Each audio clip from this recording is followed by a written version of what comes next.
नमस्कार, जय हिंद विद्यार्थियों। स्वागत है आप सभी का आपके अपने YouTube platform success paper guide में। आज के इस वीडियो में लेके आया हूँ बोर्ड परीक्षा 2024 की दृष्टि से इम्पोर्टेंट कक्षा 8वीं का गणित विषय का पेपर, जिसकी मांग आप सभी विद्यार्थी कर रहे थे और बिल्कुल आप सभी की मांग को ध्यान में रखते हुए आज मैं आपके गणित का पेपर लेकर आया हूँ, जो कि इस बार आने वाले आपके बोर्ड एग्जाम की दृष्टि से अति महत्वपूर्ण रहने वाला है और आप सभी विद्यार्थियों के लिए वरदान साबित होने वाला है। तो आप सभी से निवेदन रहेगा, वीडियो को अंत तक देखिएगा, वीडियो को लाइक और चैनल को सब्सक्राइब जरूर कर देना है। विद्यार्थियों, इस बार आपको स्पेशल तैयारी करवाने के लिए मैंने ये चैनल बनाया है, तो बिल्कुल आप चैनल के साथ में जुड़े रहें, चैनल को सब्सक्राइब कर दें। प्रत्येक विषय के मैं यहाँ पे 5-5 पेपर अपलोड करने वाला हूँ और उन पेपरों को आपने पूरा देख लिया तो बिल्कुल इस बार आपको 100% मैं श्योर हूँ कि बोर्ड परीक्षा में अच्छे अंकों के साथ में उत्तीर्ण होने से कोई भी नहीं रोक सकता है। तो आप प्रत्येक पेपर को पूरा देखें और वीडियो को लास्ट तक देखें। इस बार आपको मैं अच्छे से तैयारी करवाऊंगा, ठीक है ना। चलिए पहले प्रश्न की ओर बढ़ते हैं। पहला प्रश्न है, निम्न वस्तुनिष्ठ प्रश्नों के उत्तर दीजिए। यानी आपके अबजद वाले प्रश्न आने वाले हैं और कुल 15 प्रश्न रहेंगे। इसमें पहला देखिए, ए बटा बी का योज्य प्रतिलोम होगा। तो विद्यार्थियों, योज्य प्रतिलोम से संबंधित प्रश्न आएगा पहला। उसमें देखिए, ए बटा बी का योज्य प्रतिलोम होगा माइनस ए बटा बी। ऑप्शन नंबर बी रहेगा इसका सही आंसर। दूसरा प्रश्न देखिए, 3x बराबर 21 में x का मान होगा, यानी 3x बराबर 21 में x का मान क्या होगा। तो विद्यार्थियों, इसका सही आंसर होगा, x का मान है वो 7 होगा। ऑप्शन नंबर ए रहेगा इसका सही आंसर। बढ़ते हैं अगले प्रश्न की ओर। प्रश्न संख्या 3, रैखिक समीकरण में चर की अधिकतम घात होती है। तो रैखिक समीकरण में चर की अधिकतम घात है वो 1 होती है। तो ऑप्शन नंबर बी रहेगा इसका सही आंसर। विद्यार्थियों, ऐसे ही प्रश्न आपके इस बार एग्जाम में आने वाले हैं, तो आप वीडियो को अंत तक देखिए। चौथा प्रश्न है, चतुर्भुज के आमने सामने की बिंदुओं को मिलाने वाली रेखा को कहते हैं। चतुर्भुज के आमने सामने के बिंदुओं को मिलाने वाली रेखा को विकर्ण कहते हैं। तो विकर्ण ऑप्शन नंबर ए रहेगा इसका सही आंसर। ऐसे ही प्रश्न आने वाले हैं।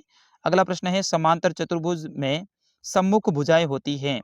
तो समांतर चतुर्भुज में सम्मुख भुजाएं बराबर होती हैं। कैसी होती हैं? बराबर होती हैं। तो ऑप्शन नंबर डी रहेगा इसका सही आंसर, बराबर। अगला प्रश्न है, निम्न में से पूर्ण संख्या वर्ग नहीं है। इनमें से कौन सा ऐसा संख्या है जो कि पूर्ण संख्या वर्ग नहीं है।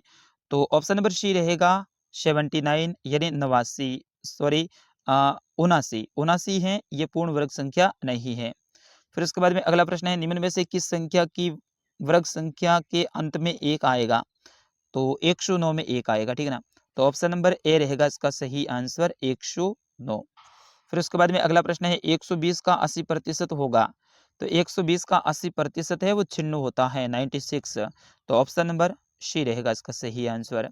विद्यार्थियों, अभी तक आपने हमारे चैनल को सब्सक्राइब नहीं किया है तो चैनल को सब्सक्राइब जरूर कीजिएगा। आपका अपना चैनल है, आपके लिए मैं वीडियो अपलोड कर रहा हूँ और इस बार अगर आपने इस चैनल को सब्सक्राइब कर लिया, हमारे चैनल के साथ में जुड़े रहें, तो इस बार आपको बोर्ड परीक्षा में अच्छे अंकों के साथ में उत्तीर्ण कराऊंगा, ये मैं वादा करता हूँ। देखिए अगला प्रश्न, त्रिभुज के तीनों कोणों का योग होता है। तो विद्यार्थियों, त्रिभुज के तीनों कोणों का योग 180 डिग्री होता है। ऑप्शन नंबर बी रहेगा इसका सही आंसर, कितना? 180 डिग्री। अगला प्रश्न है, मूल बिंदु के निर्देशांक हैं, यानी मूल बिंदु के निर्देशांक क्या होते हैं? 1 0, 0 1, 0 0 या 1 1। तो 0 0 होता है विद्यार्थियों, मूल बिंदु का निर्देशांक कितना होता है? 0 0। तो ऑप्शन नंबर सी रहेगा इसका सही आंसर, 0 0। अगला प्रश्न है, 6xy तथा 4x² का गुणनखंड होगा। आपको बताना है 6xy तथा 4x² का गुणनफल क्या होगा। तो इसका गुणनफल है वो क्या होगा विद्यार्थियों, आप जरूर मुझे कमेंट करें। एक बार आपके कमेंट को भी मैं देख लेता हूं। तो इसका सही आंसर होगा, वो होगा आपका ऑप्शन नंबर ए, 24x³ यानी 24x³ ये ऑप्शन सही रहेगा। अगला प्रश्न है, इसको अच्छे से देख लीजिएगा, इसका आंसर आप जरूर मुझे कमेंट करके बताएं, क्योंकि इसको हल करेंगे तो मेरे पास में इतना समय नहीं है और वैसे मैं आपका गणित का सर भी नहीं हूँ, क्योंकि मैं सामाजिक और विज्ञान अच्छे से पढ़ा सकता हूँ, हिंदी अच्छे से पढ़ा सकता हूँ। गणित आपके गणित के जो सर होते हैं वो पढ़ाएंगे, तो इसको मैं हल नहीं करूँगा। अगर आपको आंसर आता है जरूर कमेंट करके बताइए। अगला प्रश्न है 13वां, a-b²। इस प्रश्न को हल करना है, तो इसको हल करेंगे। इसका सही आंसर क्या होगा आप जरूर मुझे कमेंट करके बताएं। इसका सही आंसर होगा option number D, A square minus 2ab plus B square. Option number D रहेगा इसका सही आंसर। अगला है दो अंकों की संख्या ए बी को लिख सकते हैं। तो 2 अंकों की संख्या ए बी को लिखेंगे 10a प्लस बी, यानी 10a plus B. Option number A रहेगा इसका सही आंसर। अगला है 15/16 XYZ 9 XYZ का गुणांक होगा। तो इसका गुणांक क्या होगा, आप जरूर मुझे कमेंट करके बताएं। फिर उसके बाद में दूसरा प्रश्न आता है, वो है आपके रिक्त स्थानों की पूर्ति कीजिए, यानी खाली जगह को भरना है। तो पहला रिक्त स्थान देखिए, समीकरणों में सदैव खाली जगह चिन्ह का प्रयोग होता है। तो समीकरणों में सदैव समता का चिन्ह का प्रयोग होता है। तो इसमें लिखना है समता, ठीक है।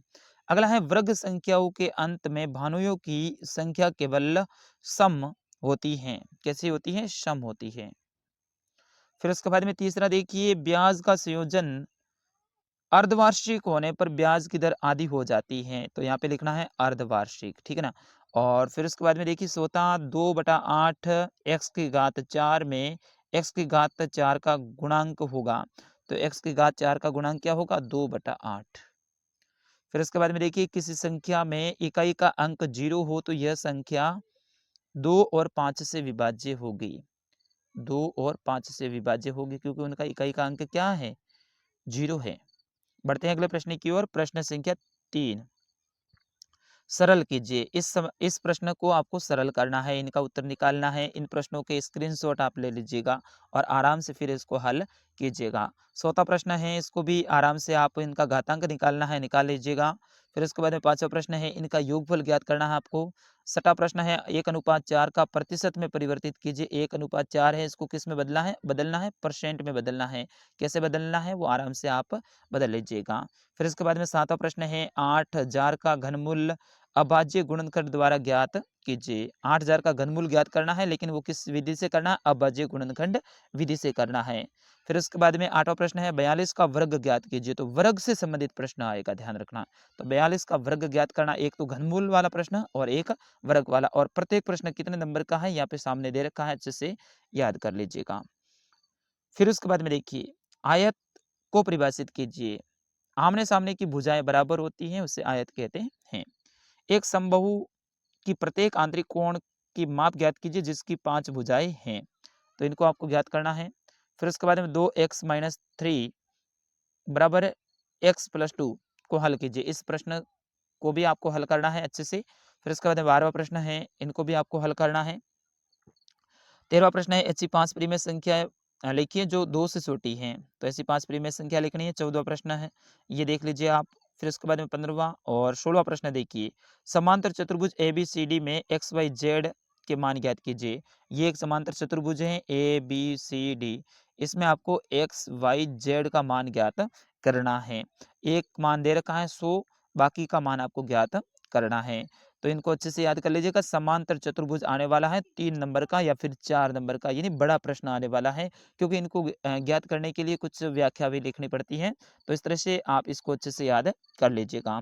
17वां प्रश्न है, वह छोटी से छोटी पूर्ण संख्या ज्ञात कीजिए जिसमें 252 को गुणा करने पर यह एक पूर्ण वर्ग संख्या बन जाए। फिर उसके बाद में 18वां प्रश्न है, अभाज्य गुणनखंड विधि द्वारा 512 का घनमूल ज्ञात कीजिए। प्रश्न संख्या 19 है, ए तथा बी का मान ज्ञात कीजिए जहां ए तथा बी एक अंक है। तो इनका मान ज्ञात करना है, जैसे कि देखिए ए और ये बी, इनका मान ज्ञात करना है।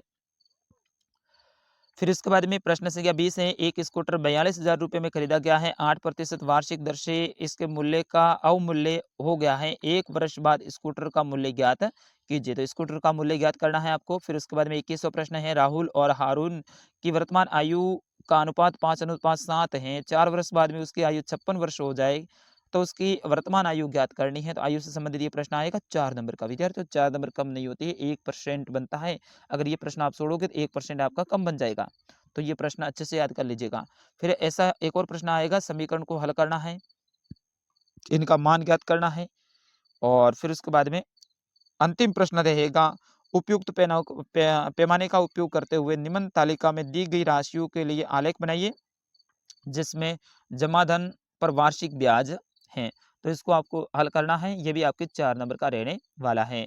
तो विद्यार्थियों पूरा-पूरा पेपर मैंने आपको बता दिया। मैंने पहले भी कहा था कि पूरे प्रश्न मैं हल नहीं करवा सकता हूँ क्योंकि मैं गणित का आपके सर नहीं हूँ। अगर कोई सामाजिक का, विज्ञान का, अगर हिंदी का पेपर होता ना विद्यार्थियों, तो मैं पूरा-पूरा ए टू ज़ेड उत्तर बताता क्योंकि वो मेरे अ, फ़ेवरेट विषय है, उनको मैं पढ़ाता हूँ। लेकिन ये गणित है, वो गणित वाले सर ही पढ़ाते हैं। तो इसलिए माफ़ी चाहता हूँ, लेकिन इस पेपर को आप पूरा देखा है आपने, अच्छे से समझा है। ऐसे ही इसी पैटर्न पे आपके प्रश्न आएँगे, तो ऐसे ही प्रश्न को आप अच्छे से याद करें। और हाँ, वीडियो कैसा लगा कमेंट करके ज़रूर बताएँ। मिलते हैं अगले पेपर में, आप कमेंट करके बताएँ कि अगला पेपर कौन से विषय का चाहिए। मिलते हैं अगले पेपर में, तब तक के लिए मुझे आज्ञा दीजिएगा। नमस्कार, जय हिंद, वंदे मातरम।